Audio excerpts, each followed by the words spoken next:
It's been a wild, wild ride to how I got here, or how I even got into the music world. So it's been So it all awful started strange. back in Palatka, Florida. Palatka, yeah. How many people are in Palatka? Not many. It's actually probably tripled in size since I came since I was born there. But this is a small cow town, mill town, northeast Florida. It's kind of cool though because it was an hour from everything. We're an hour from Gainesville, Daytona, Orlando, Jacksonville, 30 minutes from St. Augustine, right in the middle of everything cool. So, but it was I don't know, it was almost as Varsity Blues-esque as you could get as far as the town and how it rallied around high school sports. Right. And your family's a big sport. Right. I have to go way back before I was born to name another McCool that was involved in the football or baseball program. My dad and his brother, my Uncle Jim, was actually the athletic director and head football coach from 81 on, or 83 on, and my dad coached there at the junior college as well. He coached basketball and baseball, football, all that good stuff. But You have brothers and sisters? I have one sister. There's actually 5 McCool kids total. My uncle's got 3, and my dad and mom have me and my sister, and all 5 of us actually went to college on full athletic scholarships. I was the only football player. The rest of them were baseball and softball. But I excelled at baseball. But the funny thing, my dad was a basketball player. He was All-American, and of course that was my first love. Was Dad, Pops was always shooting. The expectations are already Well, there. it wasn't necessarily expectations, I don't think, but you just follow this path. I feel, and a lot of my close friends know too, that basketball is actually my best sport. But the way things fall in high school, and you couldn't dedicate time to all 3, or you'd miss part of one season or the other. So I only played my sophomore and a little bit of my senior year, and I got out of it my senior year because the recruiting chips and football it was just a big mess. But yeah, there's a huge athletic backstory there, and that's pretty much all I knew up until just a few years ago. So your primary sport in high school was football. Looking at me now, it's hard to believe, but I was myself and Tim Couch, and who was a pretty big name at the time, and Doug Johnson, who went to Florida, and T. Martin, who won the national championship at Tennessee. We were the 4 highest recruited quarterbacks in the country in 95, 96. And obviously I was a drop back thrower. I didn't run from anybody, but I didn't run past anybody either. So, but yeah, I was a highly recruited quarterback. It was kind of cool. This was well before social media days, and looking at what these cats go through now, I'm like, I don't know if I could have dealt with the pressure. Mm-hmm. And obviously, we'll get into that more in a little bit, but I always felt like I was playing for so many other people, and being such a small town, just seemed like everybody had you on this pedestal, and it was hard for a 16, 17-year-old kid to differentiate between the fact that they were just pushing you. They didn't expect you to do things. They were already proud of you either way.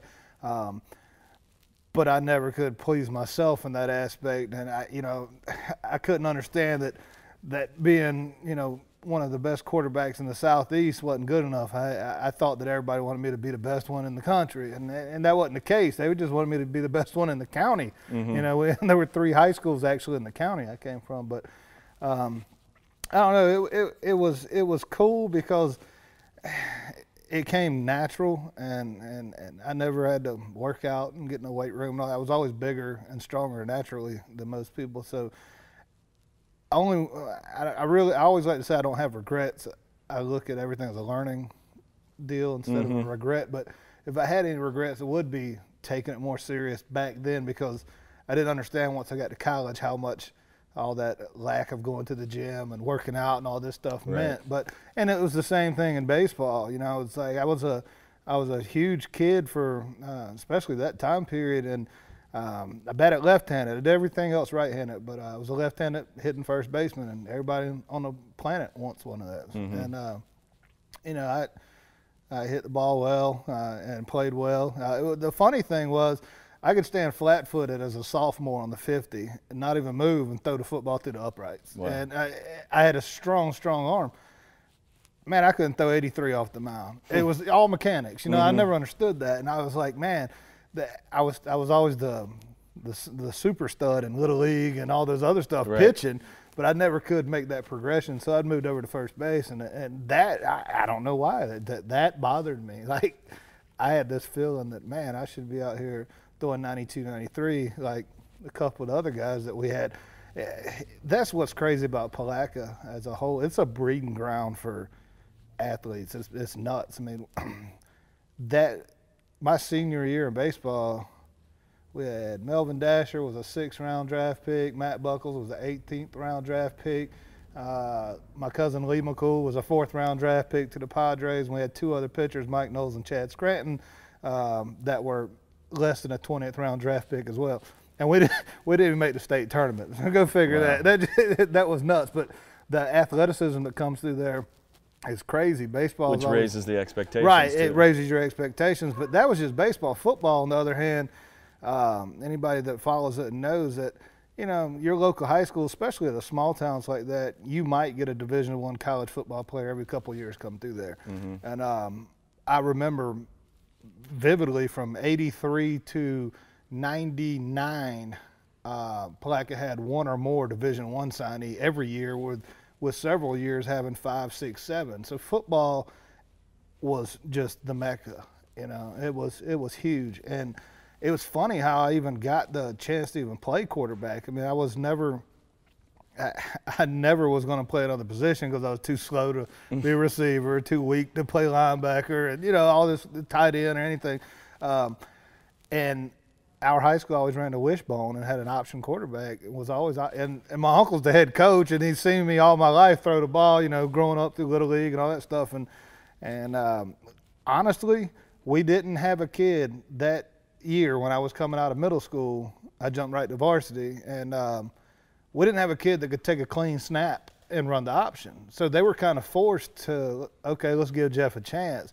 Meaning we're going to have to revamp the whole look of this offense that the community's seen for the last 25 years. And that was pressure. I was like, wow, man, you're going to change all this? And we did. And it worked. And it was, you know, it was cool. I mean, the rest of it kind of wrote itself. I mean, I went on to University of Cincinnati from there. And a lot of people asked me and wondered why I chose University of Cincinnati, because, I mean, even to this day, they're not a powerhouse. You know, I mean, I had Miami, Alabama, Auburn, Clemson, all these other offers. Florida State wants me to, but they all wanted me to come on and be a tight end, you know, because I already had that build and whatnot. And if they only knew that I didn't like the weight room and I didn't like any of that other stuff. But a lot of it boiled down to I was a hard-headed, you know, 18-year-old in high school that had to play both sports. I had to play football and baseball. Do you think it was a discipline sort of thing to where it just came easy to you? So yeah, oh, absolutely. Yeah, I never took BP. I never took batting practice. In the summers, I worked out, but it was just throwing. You know, I just loved to throw and do that, but I never took it serious. And I went to University of Cincinnati because they were one of the few schools that said, yeah, you can play baseball too. And lo and behold, I now know that pretty much everything a college coach tells you to get you to come there is a lie. You know, the first spring I was there, I'm like, you know, Coach Minner, I'm going to miss who was now the defensive coordinator for the Eagles. But I'm like, I'm going to miss the first 4 days of spring practice because of baseball. He's like, you're on a football scholarship. You don't play baseball. I'm like, wait a minute. This isn't a deal we had, you know, but so, there were a lot of expectations from myself, and I think I put them on myself because I always felt like I wasn't I haven't proven to the community that I'd done enough yet. And like I said, I mean, we should have won the state championship my senior year, and we didn't. It was my fault. I played a terrible game. Let that ride with me for a long time. And, I knew it was single-handedly on my shoulders. In fact, I still catch flack from some of the guys I grew up with about, like, what were you thinking that night? What were you doing? Our defense kept us in the game all night long. We were only trailing 1 score and threw 2 picks in the end zone, fumbled twice, and it just, you know, it wasn't standard me, and it was hard for me to live that down inside because I just thought that, you know, the whole community expected me to bring the state championship back to Palatka, which hadn't been done in 20 years. And so it was terrible. So you head up to Cincinnati. Yeah, head up to Cincinnati. And turn your back on Palatka for a little bit. Yeah, a lot of people took it as that. I thought, you know, I thought they were like, man, he could have stayed here in state where we could have seen him play or done this and that. But and I went up there with a completely different attitude, like you said. I kind of said, you know what, I'm getting them as far away as I can.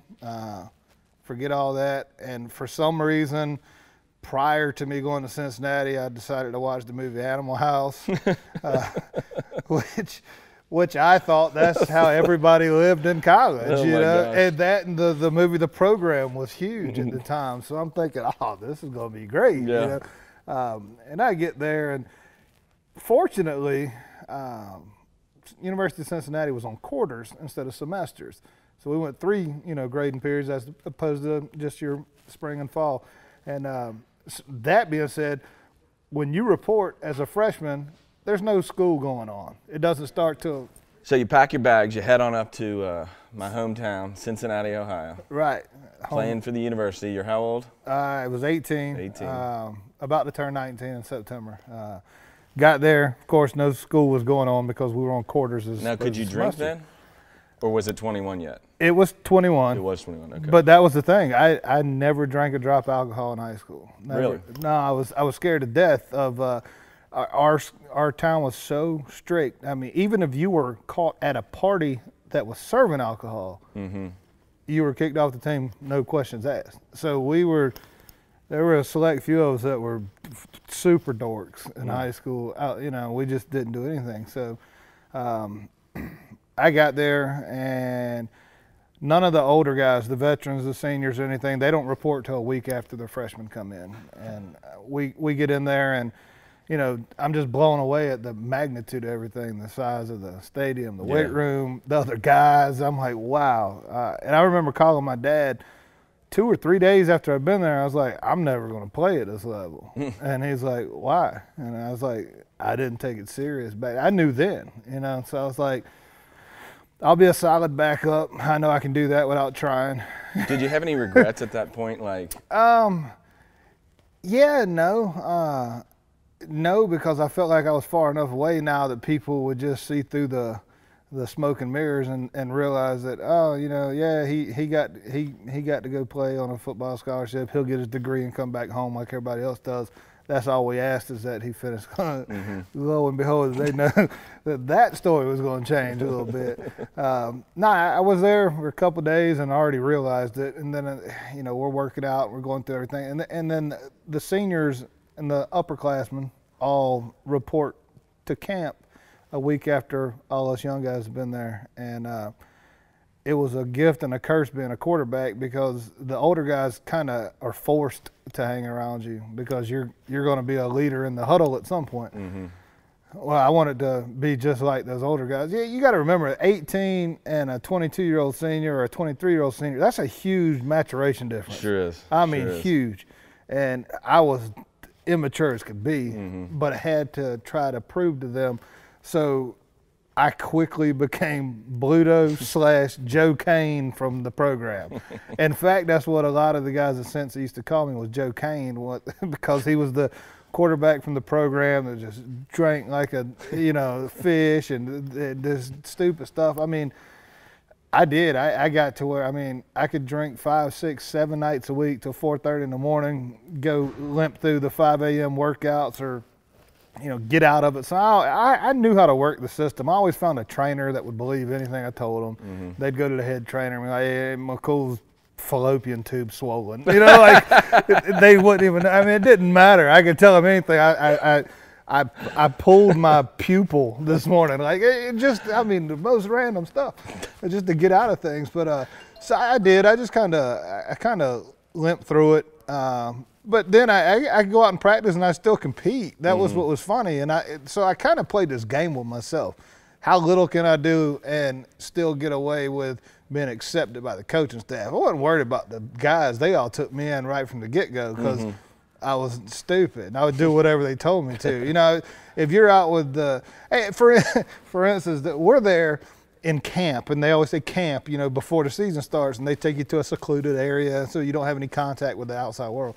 And first thing they tell you is, you know, we're going here, we're going to stay here. Everybody leaves their keys at home. Once you get here, you're there. I'm like, okay, you know, so we all turn our keys in. Everybody turns their keys in, and I'm thinking to myself, are all these fifth-year seniors so dumb they don't have a spare key? I've got the only spare key. So once we get to camp, some of the guys were like, man, it'd be nice to go out. You know, all the coaches are gone. I'm like, jingle. They're like, oh, well, cool, we love you. I'm like, I'm only going if y'all can get me in the club or get me in the bar, you know, and you buy my alcohol and my gas, whatever the case is. So I had been in Cincinnati for like 12 days, and we went out to the waterfront. Oh, yeah, very familiar. Went out to the waterfront, valet my car, and come back out, car's gone. And we couldn't figure out why the car was gone.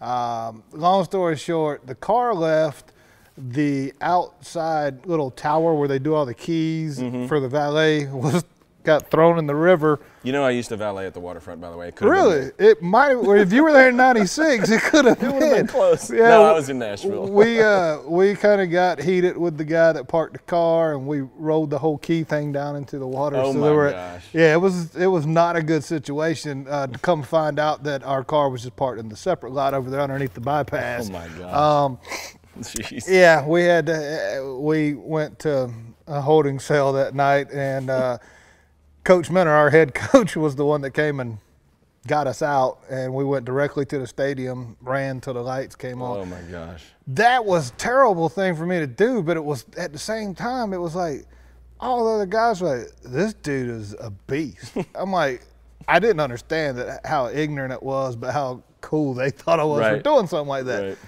And it just got worse from there. I mean, from a little gas on the fire. Oh, man, you know, it's like, looking back now, I just had this conversation with a friend the other day. If you're on full scholarship, people don't understand that you spend 80, 90 hours a week with the football program. You don't have time to get a job and get extra money. So there's a lot of kids out there that don't have any source of income. You know, they eat 3 meals a day that are provided by the school and this and that, and they don't go out on the weekends. And my parents used to, luckily enough, were in a position, they sent me $50 a week. Back then, I was like, well, what am I going to do with $50? This is terrible. Now I look back and I'm thinking, okay, I had all my meals paid for, everything. I had a per diem from the college. They give us like $15 a day to eat on and this and that. I'm thinking, even 15 years ago, $50 on a Saturday night should have been fine, you know? Right. But it wasn't then. So we derived a few money-making schemes. That ended up getting us in some trouble. Cincinnati was notorious for, you had to get in a lottery to get a parking pass because there were 34,000 students and there was only 17,000 parking spaces on campus. So only juniors and seniors were allowed to even get in the lottery, and it was nuts. It was like $265 a year for a parking, and that was crazy money.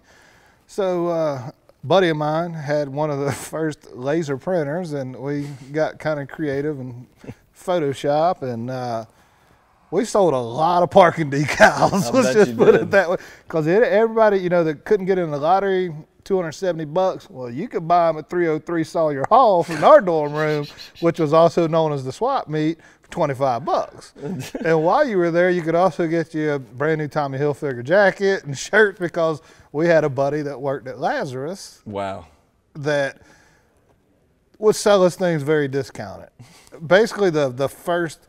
We were the Peter Warwick and Lavernius Coles of our time. We just didn't have social media back then. Right, it's probably a good thing, too. Absolutely. We talk about that all the time. Had social media been around and the spotlight we were under.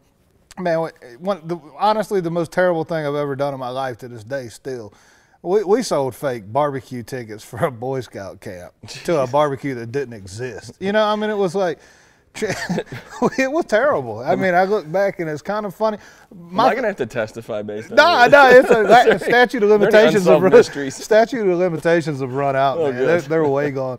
But yeah, we did anything we could to make money, more money, and then the best thing that ever happened to you, they made you live on campus for your first year regardless, to become an adult. No, it just didn't work out that way for me.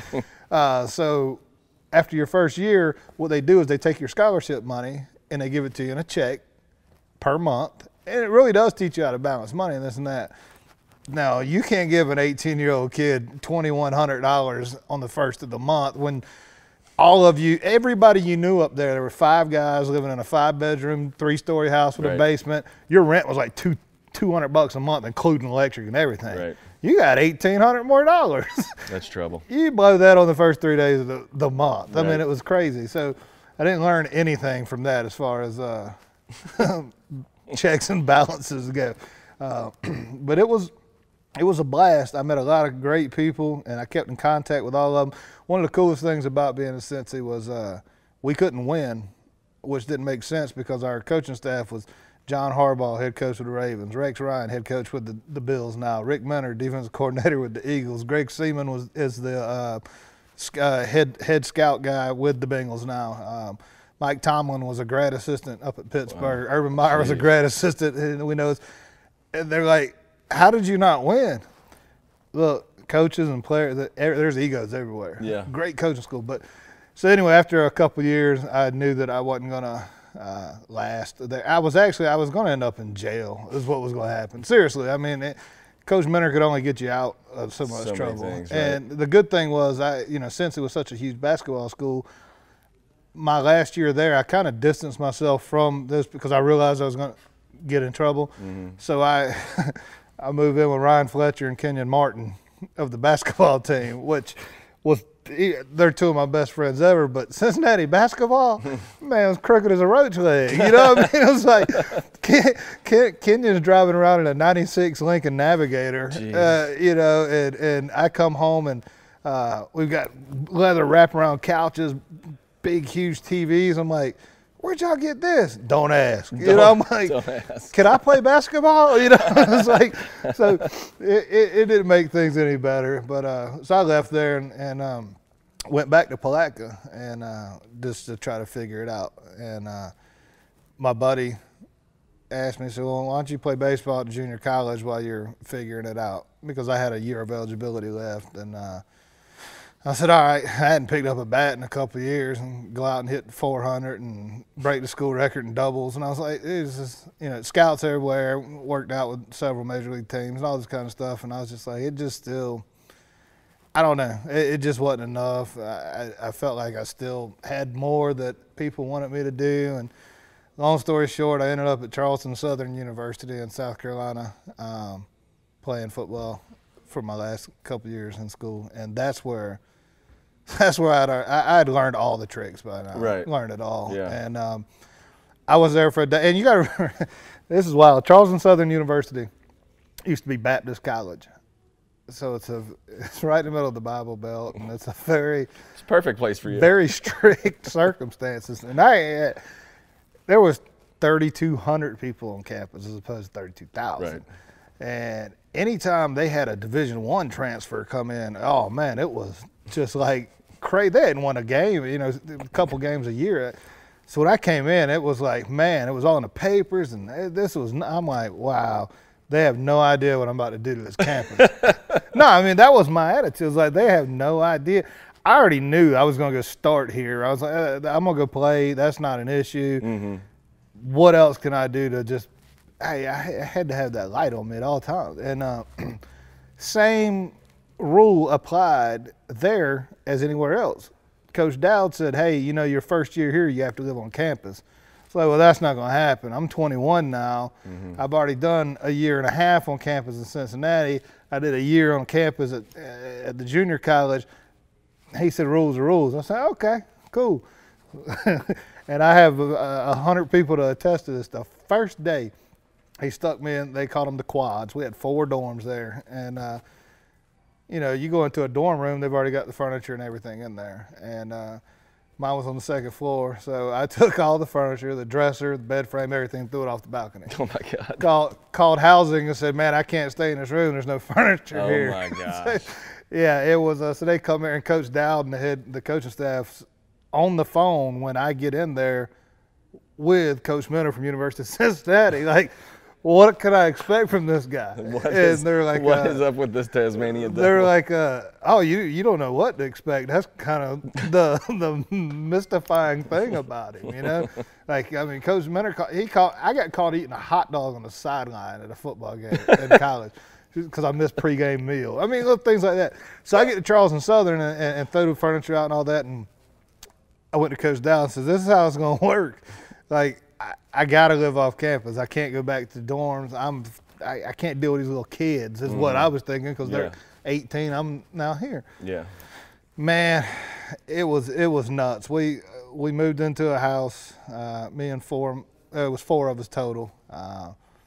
Pet alligator, you know. His name was Jay Coop. We turned him loose in the campus swimming pool. That made the papers. We had a buddy on the team, Jason Watson, who devout Christian, never drank, never did anything, but always had to be around everybody. So, and he was a linebacker. So every Saturday night after our games, our place was the party house because you couldn't drink on campus, anything like that. Right. He would stand at the edge of the driveway, and it didn't matter if my mom and dad came. He was getting their $10 out of them to come in because we always had a keg or whatever. Well, I'm not drinking tonight. You got to give $10 just to even come in here, period.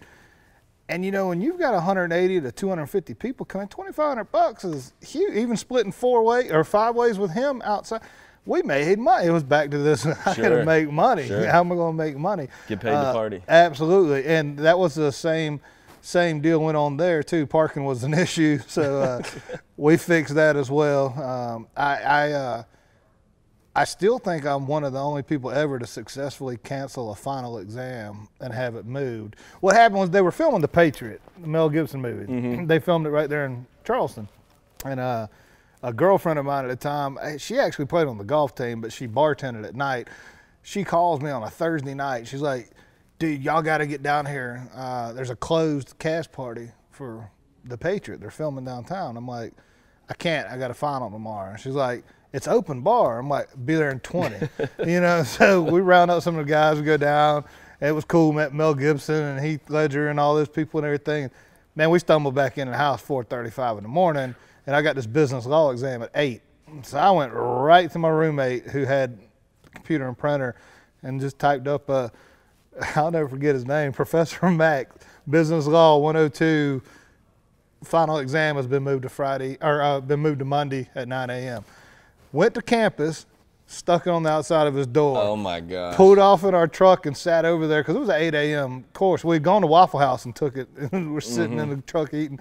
And so, literally, you know, professors are never on time. And some of the kids start coming up, and they see it, and they're like, man, they leave. And I'm thinking, this is awesome. So I see Professor Mack walk up, and he looks, and he just takes it off and walks off like, he wasn't upset. He thought there might have been like a mix-up and whatever. So I just remember giving Lance a high five. I was like, I got the whole weekend to study now, you know. So canceled that.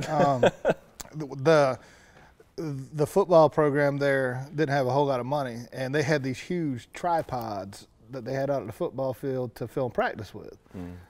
One day we showed up, and the tripods were all gone. So they were filming from the ground. And Coach Dow was asking, and everybody's like, what's going on? We can't get a good film. And they're at a hunting camp in North Georgia. Great tree stands. I'm just saying. We actually fessed up to that. And we brought one of them back, and we paid for the other 2 over time. But yeah, it was nuts. I mean, it's like I look back at all that stuff, and all this time I'm still having to maintain a certain GPA just to be eligible. I didn't go to class. You know, I remember Fletch walking in one day, and he's like, McCool, you're in my math class. You gonna go at all? Like I dead serious. I was like, classes started? Like I didn't even know they were back. It was terrible. You know, it was terrible. I had a little kid named Dave Kim that would take all my tests for me. Take your tests for you. And he's a sports agent now, and he was anything with numbers. You know, $50 an A, $40 a B. My dad always told me you get degrees with C's, so I'd pay the $30 to just take a C. And this is coming from the superintendent of schools, you know. But so college was So you're starting to become an entrepreneur. Yeah, it was. It was funny. It got to that whole deal where it was toward the end of my run at Charleston Southern. Some scouts started calling and asking around, and it all just had to do with arm strength and size. And because I had no numbers, no stats, I still didn't work out, do anything. I'm like, God, when's it going to stop? I wanted the public to know that, okay, he's not good enough to go to the next level, so everybody back home could accept it. Still not realizing that they didn't care. They were already happy for me. Right. And I'm making this. They wanted it if you wanted it. Right. I was creating this persona. It was like, I don't know, it was like the Brian Bosworth syndrome. It's kind of like I'd created this character and was already living in it and couldn't get away from it. So it worked out, and ultimately ended up in the Arena Football League. How did that come about? I honestly don't remember exactly, because that's when I started getting heavy into drinking. And I know I was in Palatka when I got a phone call saying, hey, we want you to come work out with the Arena League. I went and worked out in Jacksonville, Florida. They signed me that day. Didn't plan on same thing. I went in the same thing. I went in with the same mentality. We're just going here and be a backup and collect a check. Now this was fun. Jeff McCrone was the starting quarterback, and it was Jeff McCool and Jeff McCrone. Jeff McCrone. And he's one of my best friends to this day. His dad was actually our coach. Great guy.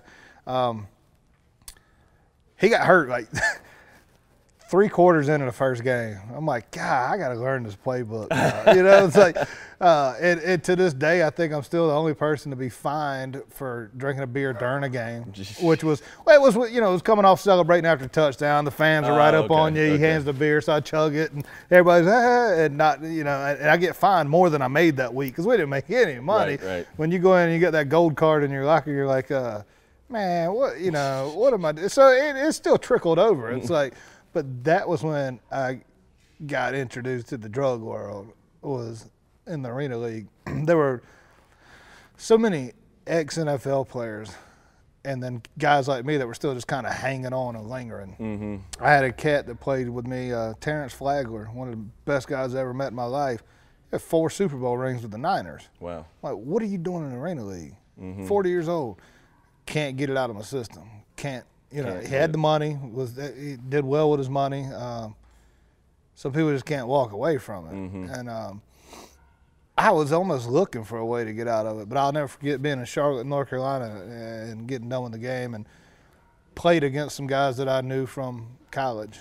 And so we all went out, and that was the night I got introduced to cocaine. Oh boy. Yeah, and that's exactly what it sounds like you need. and it's so funny because so much of all that was a blur, but I can remember vividly exactly where I was, exactly what I was doing, who was in the room, and where it was given to me, because I had never done it. I'd only smoked pot like 3 times in my life. I drank heavily.